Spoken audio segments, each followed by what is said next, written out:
Cancer మందులు లేదా chemotherapy ఆవిష్కరణ చాలా ఆసక్తికరమైన చరిత్ర కలిగి ఉంది. మొదటి క్యాన్సర్ మందు యుద్ధ సమయంలో కనుగొనబడింది. మొదటి ప్రపంచ యుద్ధంలో 1914 నుంచి 1918 వరకు జర్మన్లు ఉపయోగించిన మాస్టర్డ్ గ్యాస్ అనే విషవాయువు సైనికులపై దాడి చేసినప్పుడు దాని ప్రభావంతో వారి శరీరంలోని తెల్ల రక్త కణాలు గణనీయంగా తగ్గిపోయాయని వైద్యులు గమనించారు. ఈ వాయువు లింఫ్ కణజాలాన్ని నాశనం చేస్తుందని తెలిసింది. రెండవ ప్రపంచ యుద్ధం సమయంలో 1940లలో అమెరికా యుద్ధ శాస్త్రవేత్తలు ఈ మాస్టర్డ్ గ్యాస్ ఆధారంగా తయారు చేసిన నైట్రోజన్ మాస్టర్డ్ అనే సమ్మేళనాన్ని పరిశోధించారు.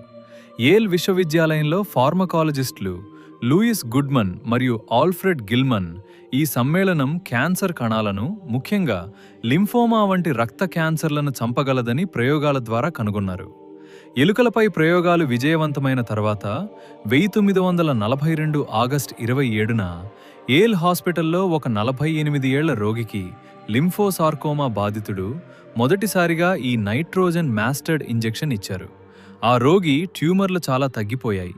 ఇది ప్రపంచంలో మొదటి కీమోథెరపీ చికిత్సగా గుర్తించబడింది. యుద్ధ రహస్యాల కారణంగా ఈ విజయం 1946లోనే ప్రపంచానికి తెలిసిందే. తర్వాత 1949లో FDA నైట్రోజన్ మాస్టర్డ్ను మొదటి క్యాన్సర్ మందుగా ఆమోదించింది. ఇది క్యాన్సర్ చికిత్సలో కొత్త యుగాన్ని ప్రారంభించింది. ఆ తర్వాత సిడ్నీ ఫార్బర్ వంటి వైద్యులు ఫోలిక్ యాసిడ్ యాంటీగ్యానిస్ట్ మందులతో బాలల ల్యూకేమియాను చికిత్స చేశారు. 1950 నుంచి 60లలో కాంబినేషన్ కీమోథెరపీ, బహుళ మందుల సమ్మేళనం వచ్చింది. దీంతో హ్యాట్కిన్ లింఫోమా, టెస్టిక్యులర్ క్యాన్సర్ వంటి క్యాన్సర్లకు పూర్తి నయం సాధ్యమైంది. ఈ మందులు మొదట విషాయుధంగా ఉద్భవించి తర్వాత క్యాన్సర్ శత్రువును ఓడించే ఆయుధంగా మారాయి. ఇప్పుడు కీమోథెరపీ ప్రపంచవ్యాప్తంగా లక్షలాది రోగుల జీవితాలను కాపాడుతోంది.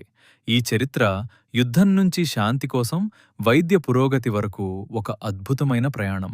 ఇలాంటి ఆవిష్కరణలు మానవ జీవితాన్ని మెరుగుపరుస్తాయి. వీడియో నచ్చితే కామెంట్ చేసి లైక్ చేయండి. మరిన్ని వీడియోల కోసం ఛానల్ని సబ్స్క్రైబ్ చేసుకోండి.